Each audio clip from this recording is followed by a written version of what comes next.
Friends, welcome to crazy math Masti classes. जैसा कि आप लोग जान रहे हैं कि इस चैनल के माध्यम से क्लास 10th के बैक टू बैक वीडियो आ रहा है। इस वीडियो के माध्यम से हम बात करेंगे कोऑर्डिनेट ज्योमेट्री, निर्देशांक ज्यामिति का एक टॉपिक हम पकड़ रखे हैं। इसमें करना क्या है कि हम इस वीडियो के माध्यम से टारगेट ऑब्जेक्टिव सॉल्यूशन के बारे में हम आपको बता रहे थे। यही टारगेट ऑब्जेक्टिव सॉल्यूशन को बेहतर ढंगों से हम आपको बताएं कि एक एक क्वेश्चन का सॉल्यूशन करेंगे, जिसमें से पहला क्वेश्चन है हमारा y अक्ष पर स्थित किसी बिंदु का रूप क्या होगा। ठीक है, अब देखिए ये क्वेश्चन बहुत ही प्यारा क्वेश्चन है और बार बार एग्जाम में रिपीट करता है और क्वेश्चन पूछ रहा है कि y अक्ष पर किसी बिंदु का रूप क्या होगा। देखिए आप याद रखिएगा कि जब x अक्ष पर पूछे तो y निर्देशांक शून्य होगा, जबकि y अक्ष पर पूछे तो x निर्देशांक शून्य होगा। तो हम कह सकते हैं कि अगर यह क्वेश्चन ऐसे पूछे x अक्ष पर ठीक है, x अक्ष पर स्थित किसी बिंदु का रूप क्या होगा, तो x अक्ष पर पूछे तो y निर्देशांक शून्य करना है तो x, 0 लिखेंगे। ठीक है, x, 0 आंसर हो जाएगा। जब x अक्ष पर पूछेगा तो y निर्देशांक शून्य होगा, यानी x, 0 आंसर लगाएंगे। और जब y अक्ष पर पूछे जब y अक्ष पर पूछे तो y अक्ष पर x निर्देशांक 0 हो जाएगा, तो इसको हम कह सकते हैं 0 इंटू वाई। तो हमारा आंसर क्या हो गया, 0 इंटू वाई। अब 0 इंटू वाई हम ऑप्शन में खोजेंगे। देखिए तो 0 इंटू वाई है किसी में नहीं है, तो ये ऑप्शन नंबर 1 का क्या हो जाएगा, सर डी सही होगा। ठीक है, चलिए ध्यान, ये पहला काम हो गया। दूसरा कह रहा है कि बिंदु -6, -8 के कोटि का मान क्या होगा। ठीक है, बिंदु यहाँ पे कह रहा है बिंदु -6, -8 के कोटि का मान क्या होगा। आप लोगों ने कई बार पढ़ चुके होंगे कि x अक्ष को क्या कहते हैं, सर हम x अक्ष को भुज कहते हैं, जबकि y अक्ष को क्या कहते हैं, y अक्ष को कोटि कहते हैं। अब देखिए ये x एक्सिस यहाँ पे हमें बिंदु दिया गया -6, -8।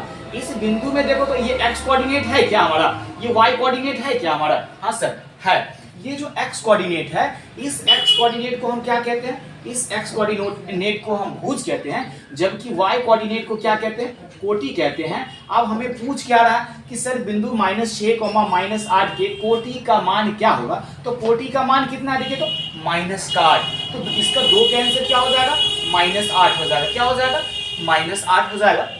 अब ध्यान दीजिएगा, तीसरा क्वेश्चन कह रहा है बिंदु 3, -4 किस पाद में है। इस तरह के क्वेश्चन बार बार एग्जाम में रिपीट करता है। इन चीजों को हम बनाने से पहले हम एक ग्राफ पे इन चीजों को देखेंगे कि ये बिंदु -3, -4 या फिर 10, 4 या फिर 5, -4 या फिर 1, -2, ये किसी भी टर्म यानी किसी भी तरह से आपको घुमा कर क्यों ना पूछे, आप आसानी से बना सकते हैं। बस 1 मिनट ध्यान दीजिएगा। देखो यहाँ पे हम यहाँ पे कोऑर्डिनेट बनाते हैं, चतुर्थांश बनाते हैं। इन चतुर्थांश में देखिए ये वाला टर्म जो हमारा क्या कहलाता है सर, x एक्सिस कहलाता है। क्या कहलाता है, x एक्सिस। इसके बाईं तरफ हमारा क्या कहलाता है, x डैश अक्ष कहलाता है। क्या कहलाता है, x डैश अक्ष कहलाता है। जबकि ऊपर वाला टर्म हमारा क्या कहलाता है सर, ऊपर वाला टर्म हमारा y अक्ष कहलाता है, जबकि नीचे वाला क्या कहलाता है, y डैश अक्ष कहलाता है। क्या कहलाता है, y डैश अक्ष कहलाता है। ठीक है, अब एक चीज ध्यान दीजिए, हम आप लोगों को कई बार बता चुके हैं कि 2 अक्षों के कटान बिंदु को क्या कहते हैं, सर 2 अक्षों के कटान बिंदु को हम मूल बिंदु कहते हैं। और इसमें 2 एक्सिस है क्या सर, एक हमारा x एक्सिस है और दूसरा हमारा क्या है, y एक्सिस है। तो x एक्सिस तथा y एक्सिस के कटान बिंदु को मूल बिंदु कहते हैं, जिसका कोऑर्डिनेट कितना होता है, 0, 0। इस बिंदु का कोऑर्डिनेट कितना हो गया, 0, 0। अब देखिए ध्यान दीजिए, ये हमारा फर्स्ट क्वाड्रेंट हो गया, प्रथम पाद जिसको हम कहते हैं। क्वाड्रेंट का मतलब होता है पाद या फिर चतुर्थांश। ठीक है, प्रथम पाद कहिए या फिर प्रथम चतुर्थांश कहिए। ये हमारा सेकेंड चतुर्थांश हो गया, ये हमारा थर्ड चतुर्थांश हो गया, जिसको हम तृतीय पाद कहते हैं, नहीं थर्ड हो गया। ये हमारा चतुर्थांश हो गया, यानी फोर्थ हो गया, नहीं। अब कहने का मतलब कि ये हमारा फोर्थ क्वाड्रेंट हो गया। अब देखिए पहले क्वाड्रेंट की अगर हम बात करेंगे तो पहले क्वाड्रेंट देखिए तो अगर यहाँ पे देखिए एक्स एक्सिस दाएं तरफ हमारा एक्स एक्सिस किसमें होता है, दाएं तरफ एक्स एक्सिस हमारा जितना भी नंबर होता है सारा नंबर पॉजिटिव में होता है। अब पॉजिटिव में होगा तो एक्स कोऑर्डिनेट इधर से कितना हो रहा है, सारा नंबर पॉजिटिव हो रहा है। जबकि हम मूल बिंदु से जब हम ऊपर की ओर चलते हैं तो y कोऑर्डिनेट हमारा क्या हो रहा है, तो y कोऑर्डिनेट भी हमारा पॉजिटिव हो रहा है। तो हम कह सकते हैं सर प्रथम क्वाड्रेंट में जो हमारा सिंबल है ये एक्स कोऑर्डिनेट और वाई कोऑर्डिनेट दोनों हमारा प्रथम क्वाड्रेंट में प्लस होता है, ठीक है। अब ध्यान दीजिए हम बात करेंगे सेकेंड क्वाड्रेंट की। सेकेंड क्वाड्रेंट की बात करेंगे तो इधर देखिए तो हमारा जो एक्स एक्सिस है ये एक्स एक्सिस सेकेंड क्वाड्रेंट में किस में है सर? सर माइनस में है। एक्स एक्सिस सेकेंड क्वाड्रेंट किस में है? माइनस में है। जबकि ऊपर देखिए तो जब हम ऊपर की ओर बढ़ेंगे यानी y कोऑर्डिनेट की तरफ बढ़ेंगे तो y कोऑर्डिनेट हमारा किसमें, नंबर्स हम किसमें लिखते हैं? 1 2 3 4 जब हम ऊपर की ओर लिखते हैं तो संख्याएं हम किसमें लिखते हैं सर? सर प्लस में लिखते हैं। और जबकि दाएं तरफ हम आएंगे, x कोऑर्डिनेट में दाएं तरफ आएंगे तो ये हमें माइनस में मिलता है। जबकि मूल बिंदु से जब हम ऊपर की ओर चलते हैं तो हमें नंबर्स यानी कि संख्याएं प्लस में लेनी पड़ती है। तो कह सकते हैं कि y कोऑर्डिनेट इसमें क्या होगा? प्लस होगा। तो हम कह सकते हैं कि सेकेंड क्वाड्रेंट में जो हमें एक्स एक्सिस और वाई एक्सिस जो मिलता है, एक्स एक्सिस नेगेटिव होता है जबकि वाई एक्सिस पॉजिटिव होता है। अब ध्यान दीजिए, अब थर्ड क्वाड्रेंट में हम ध्यान देते हैं। थर्ड क्वाड्रेंट में देखिए एक्स एक्सिस किस में है? नेगेटिव में है। वाई एक्सिस किस में है? नेगेटिव में है। तो थर्ड क्वाड्रेंट में एक्स एक्सिस भी नेगेटिव और वाई एक्सिस भी नेगेटिव होगा। जबकि चतुर्थ क्वाड्रेंट की अगर हम बात करेंगे तो चतुर्थ क्वाड्रेंट में देखिए तो एक्स एक्सिस की बात करेंगे तो एक्स एक्सिस इसमें किसमें होगा? पॉजिटिव होगा। जबकि y एक्सिस नीचे की बात करेंगे तो y एक्सिस किसमें होगा?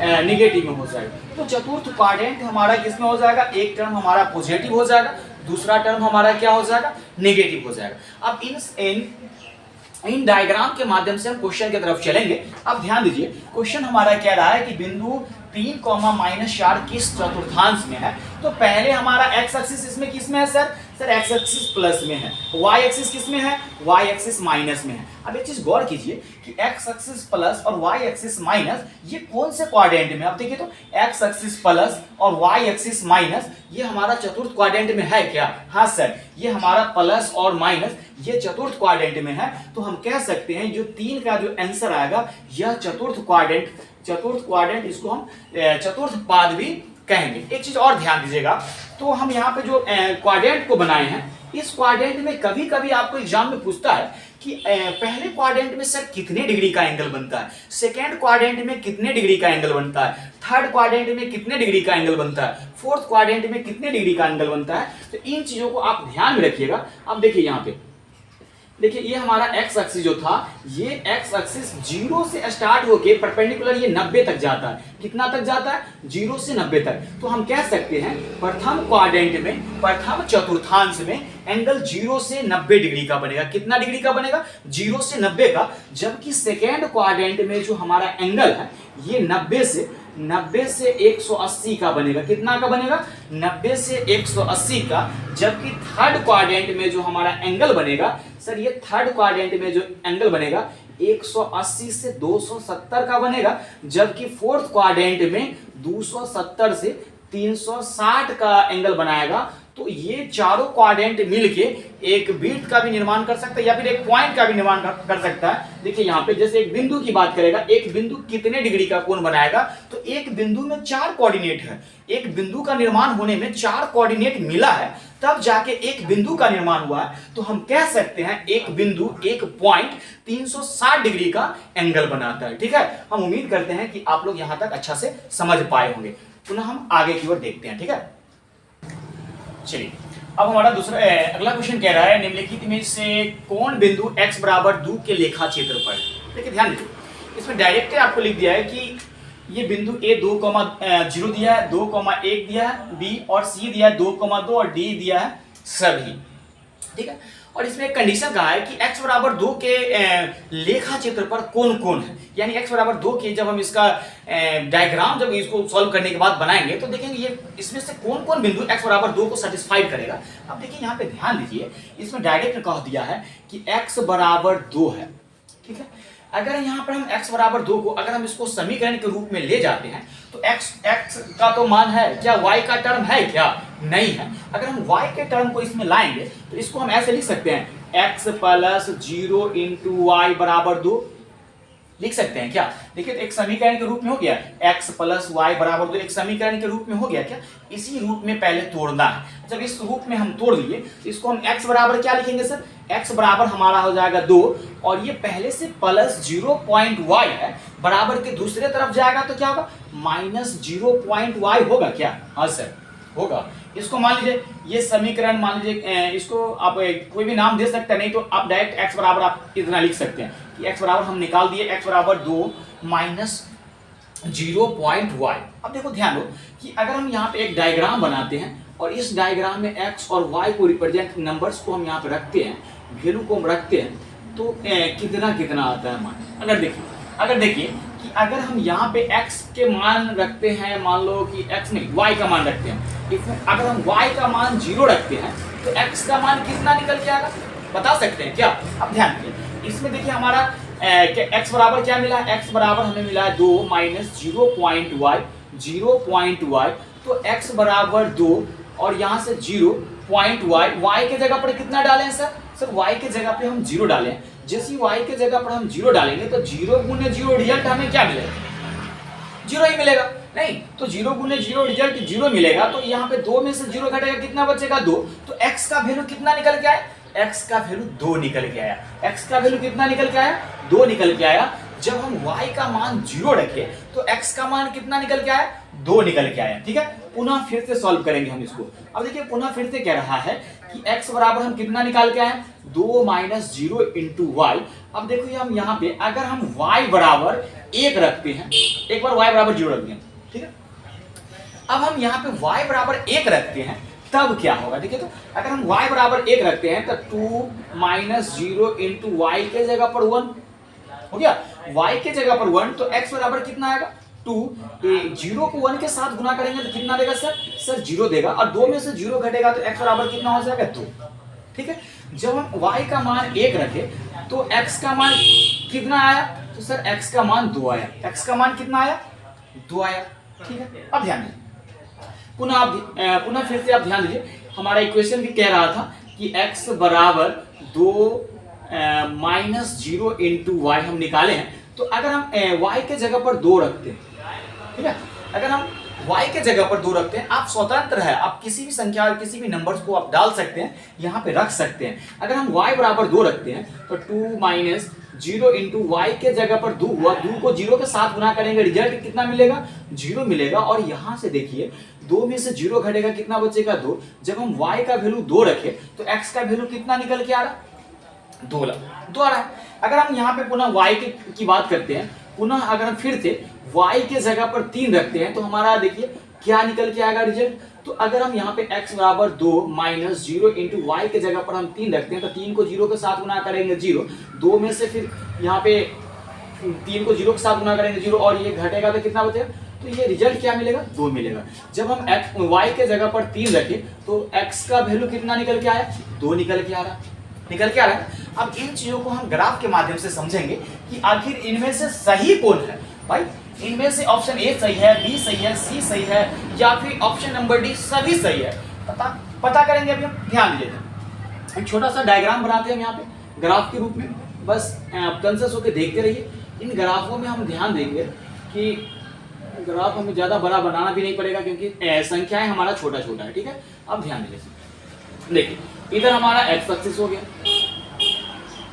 ठीक है, ये हमारा एक्स डैश अक्ष हो गया, जबकि ऊपर वाला हमारा क्या हो गया वाई अक्ष हो गया, नीचे वाला क्या हो गया वाई डैश अक्ष हो गया। चलिए हम एक्स एक्सिस वाई एक्सिस को हम यहाँ पे लिख दिए। अब हम लोग जानते हैं कि एक्स एक्सिस में दाईं तरफ हम चलते हैं तो संख्याएं हमें क्या मिलती है, संख्याएं हमें सारा नंबर पॉजिटिव मिलता है, सारा संख्याएं धनात्मक मिलती है। और जब यह धनात्मक मिलती है, अगर हम 1 यूनिट जगह लेके चलते हैं तो 1 यूनिट जगह में सभी हमारा 1 यूनिट धनात्मक, 2 यूनिट धनात्मक, 3 फिर 4 संख्या ऐसे बढ़ेगा। फिर अगर वाई एक्सिस पे चलेंगे तो ये हो जाएगा 1 2 3 4 हो गया क्या। हाँ, तो सर हमारा एक्स एक्सिस में संख्या 1 2 3 4 धनात्मक, वाई एक्सिस में ऊपर की ओर चल रहा है, मूल बिंदु से ऊपर की ओर संख्याएं धनात्मक। अब देखिए इस जो डायग्राम है, इस डायग्राम में कोई एक्सिस एक्स एक्सिस या फिर वाई एक्सिस का मान क्या निगेटिव में आया है क्या, सर नहीं आया है। एक भी देखिए तो यहाँ 2 है, यहाँ भी 2 है, यहाँ 2 है, यहाँ 3 है, 2 है, 1 है, 0 है, क्या कोई संख्या ऐसा है जो निगेटिव में आया है, नहीं आया है। सर जब नहीं आया है तो हम निगेटिव वाले टर्म में काहे लिखेंगे, नहीं लिखेंगे क्योंकि हम जब इसका वैल्यू नहीं है तो इसको हम नहीं लिखेंगे। अगर रहता तो हम इसमें भी -1 -2 -3 लिखते, और नो डाउट आप कहीं लिख भी दिए ना तो कोई फर्क पड़ने वाला नहीं है। अब ध्यान दीजिए, अब वैल्यू को हम इस ग्राफ पर बैठाएंगे तो क्या होगा। देखिए x का वैल्यू कितना कह रहा है सर x का मान कह रहा है 2 रखिए। x का मान कितना है, x का मान कह रहा है 2 है। देखिए x एक्सिस पे 2 हमारा ये बिंदु मिलेगा, ठीक है, और y का मान कितना हो गया, y का मान 0, तो 0 हमारा ये है। तो हम कह सकते हैं पहले x कोऑर्डिनेट हमारा बिंदु मान, इस बिंदु के मिला में इस बिंदु का नाम हम मान लेते हैं a है, जिसका कोऑर्डिनेट हम कितना निकालें, 2,0 निकालें। क्या निकालें, 2,0 निकालें बिंदु a का।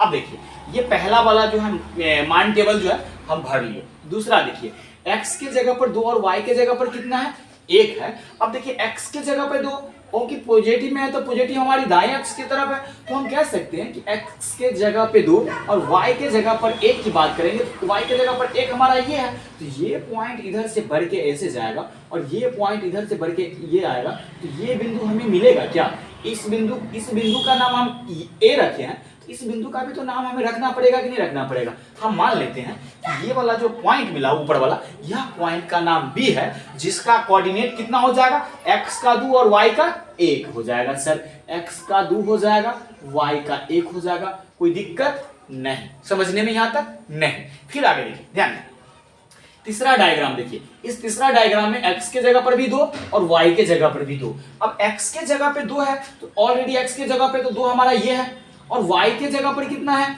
y के जगह पर भी 2 है, तो 2 हमारा ये है y का। फिर ये इधर से ऐसे बढ़ के आएगा, फिर ये इधर से ऐसे बढ़ के जाएगा, इस बिंदु का निर्माण करेगा। इस बिंदु का क्या नाम हो गया, मान लेते हैं C। आप जो 2,1 देख रहे हैं ना, ये B बिंदु का निर्देशांक है। थोड़ा हम ऊपर लिख दे, इसको थोड़ा नीचे कर लेते, नहीं तो आप लोग कहिएगा सर आप बिंदु C के जगह पर आप 2,1 लिख दिए, नहीं। तो अब ध्यान दीजिए यहाँ पे, ठीक है। और इस बिंदु का कोऑर्डिनेट कितना हो जाएगा, C बिंदु का सर 2,2 हो जाएगा। कितना हो जाएगा, 2,2 हो जाएगा। x का कोऑर्डिनेट भी 2 और y का कोऑर्डिनेट भी 2, तो यानी C बिंदु का निर्देशांक हमारा कितना हो गया, 2,2। फिर हम आगे देखेंगे, ठीक है।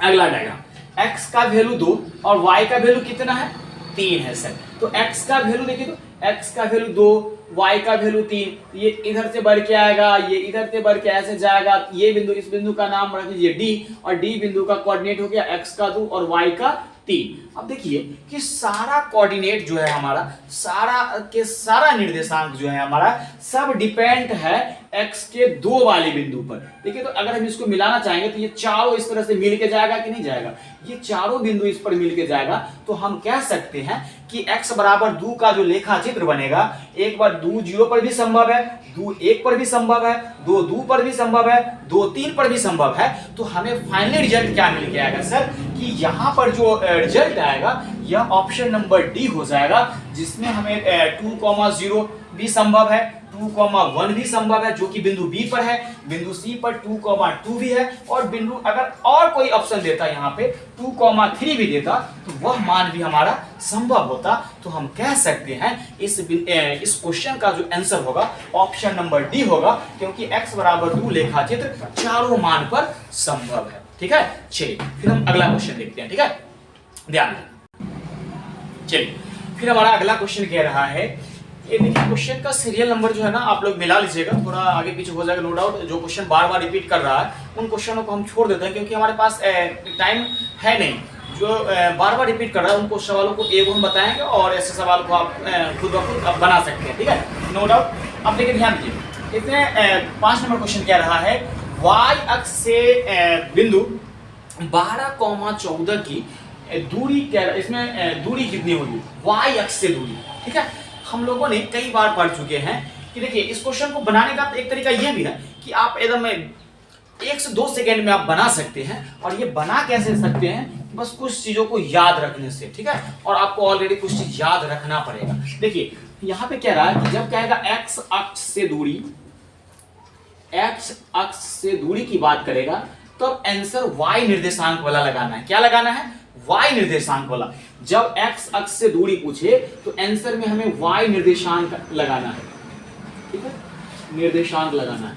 और जब आंसर y अक्ष से पूछे, y अक्ष से दूरी, तो आंसर हमें x निर्देशांक लगाना है। क्या लगाना है, x निर्देशांक लगाना है। इन चीजों को हम समझेंगे। इसमें देखिए पूछ x अक्ष से रहा है कि y अक्ष से रहा है? सर पूछ y अक्ष से रहा है, तो y अक्ष से पूछ रहा है तो आंसर कौन होगा?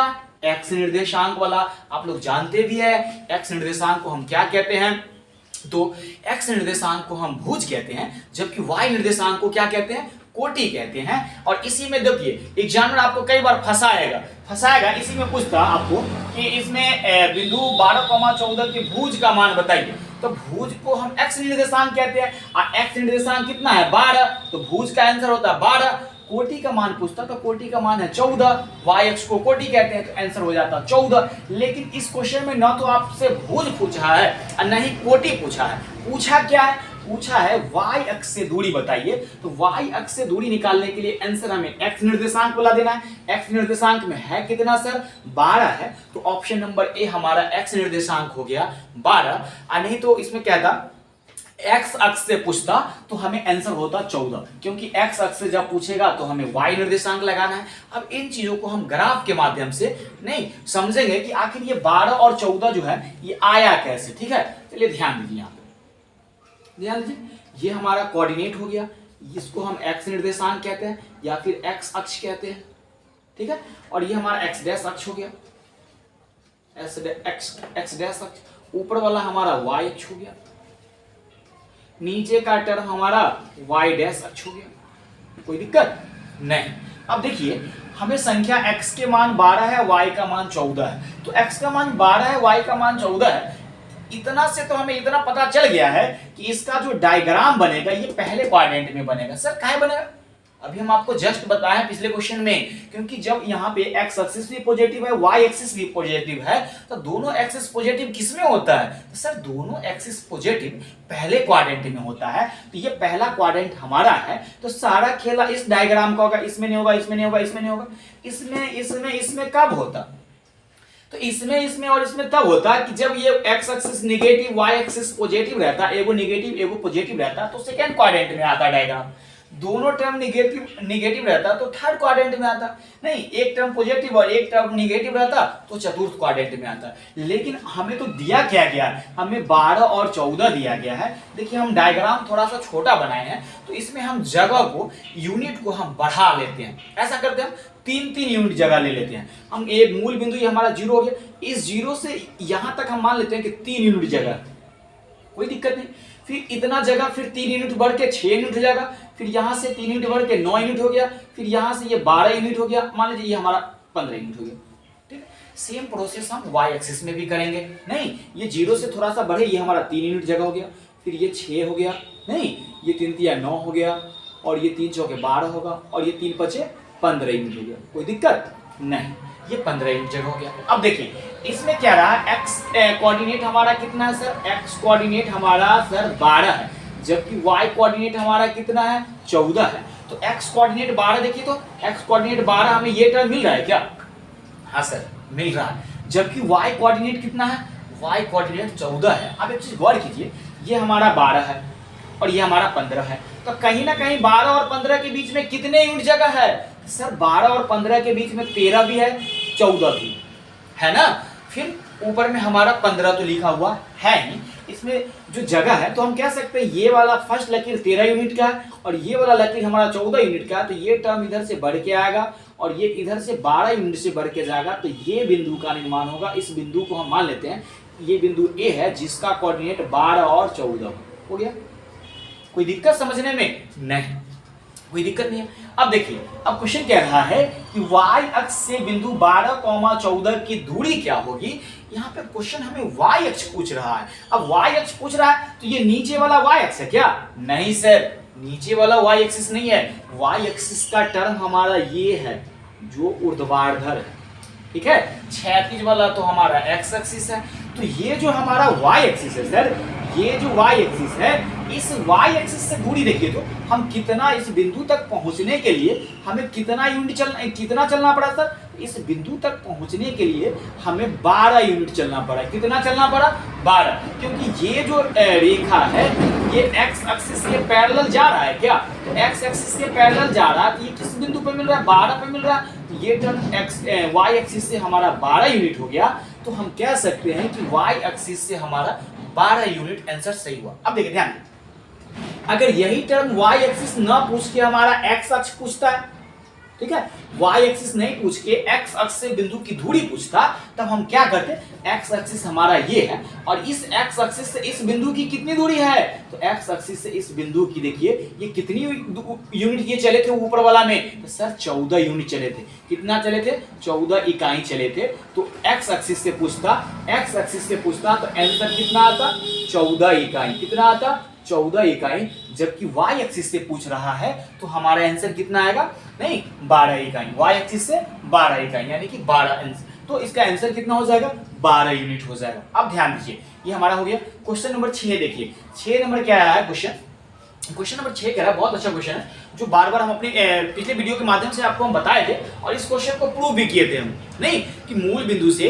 जो बीच की दूरी का जो फॉर्मूला होता है, अगर आप लोग नहीं देखे होंगे तो आप हमारे प्लेलिस्ट में जाके इन क्वेश्चनों को आप ढूंढिएगा कि मूल बिंदु से बीच की दूरी के फॉर्मूला जो हम प्रूव किए हैं, जो फॉर्मूला हमारा क्या था, x square plus y square. हम ऑप्शन नंबर इसका भी सही है। इसमें क्या रहा है, मूल बिंदु से बिंदु P के निर्देशांक कितना होगा, यही निर्देशांक को निकालने के लिए कह रहा है। तो आप हमारे डायग्राम में जाइए, हमारे प्लेलिस्ट में जाइए, उसमें आपको बना होगा ये मूल बिंदु आपका ये है और इस बिंदु का नाम मान लीजिए कि P है। तो ये यही डिस्टेंस पूछ रहा था जिसका कोऑर्डिनेट इसका x और y है। तो जब इस कोऑर्डिनेट को जब हम निर्देशांक निकाले थे, मान लीजिए ये O हो गया, O और P के वहां पे दूरी निकाले थे, तो मूल बिंदु से O और P के दूरी हम x square plus y square निकाले थे। तो इसका आंसर हमारा क्या हो जाएगा sir, x square plus y square, जो कि ऑप्शन नंबर बी होगा। ठीक है, चलिए फिर हम आगे अगला क्वेश्चन ध्यान देंगे। ठीक है, चलिए ध्यान दीजिए। फिर अगला क्वेश्चन हमारा कहता है, यदि O बिंदु दिया गया जिसका कोऑर्डिनेट 0,0 मूल बिंदु और बिंदु P के निर्देशांक जो दिया गया है 3,4 है, तो दूरी OP का क्या होगा। ठीक है, ध्यान दीजिए, अभी जस्ट हम पढ़े, आपको बताए भी हम आपको कि मूल बिंदु से किसी भी बिंदु के निर्देशांक अगर हम निकालते हैं, अभी हम डायग्राम के माध्यम से आपको बताए हैं कि ये हमारा कोऑर्डिनेट है और इस कोऑर्डिनेट का नाम मूल बिंदु है, नहीं x एक्सिस y एक्सिस का नाम मूल बिंदु, ये मूल बिंदु होगा।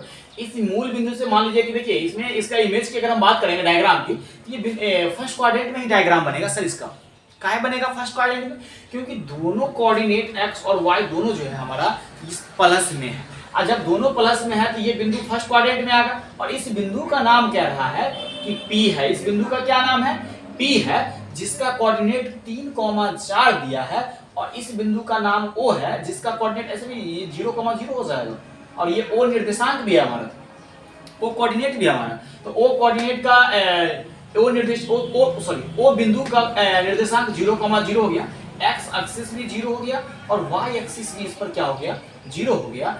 तब कह रहा है O और P के दूरी निकालिए, O और P के दूरी निकालिए। तो हम कह सकते हैं मूल बिंदु से O और P के बीच की दूरी बराबर, अभी हम जस्ट फॉर्मूला पढ़े हैं sir, root under x square plus y square.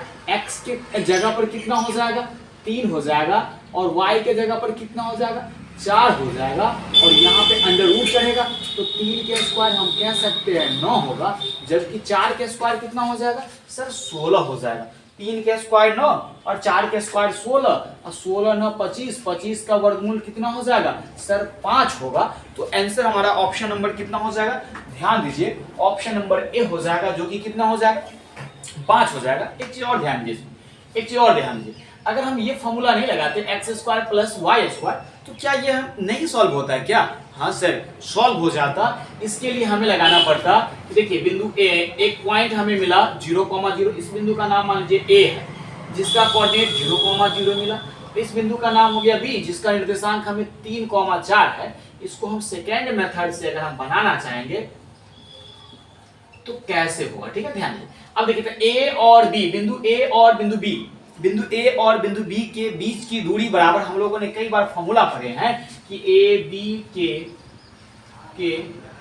बीच की दूरी बराबर root under x1 minus x2 का whole square plus y1 minus y2 का होल स्क्वायर। ठीक है, फॉर्मूला में आप ऐसे भी लिख सकते हैं x2 माइनस x1 का whole square, y2 minus y1 का होल स्क्वायर। नो डाउट कहीं से कोई दिक्कत होने वाला नहीं है, आप चाहिए तो ऐसे लिख दीजिए, नहीं तो x2 माइनस x1 कर लीजिए, y2 माइनस y1 कर लीजिए, कोई फर्क नहीं पड़ने वाला। देखिए यहाँ पे x1 का वैल्यू कितना है सर, x1 का वैल्यू है 0, जबकि x2 का मान कितना है, x2 का मान 3 है, y1 का मान कितना है, y1 का मान 0 है, y2 का मान कितना है, y2 का मान 4 है।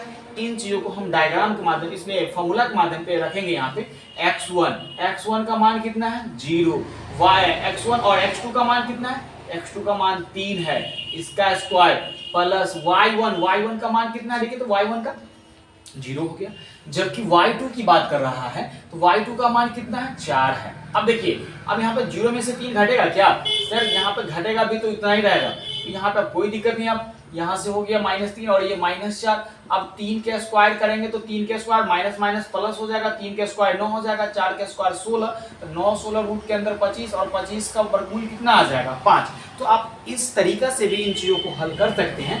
दोनों मेथड से हमारा कितना आ गया 5 आ गया। ठीक है, चलिए अगले क्वेश्चन में मिलेंगे हम।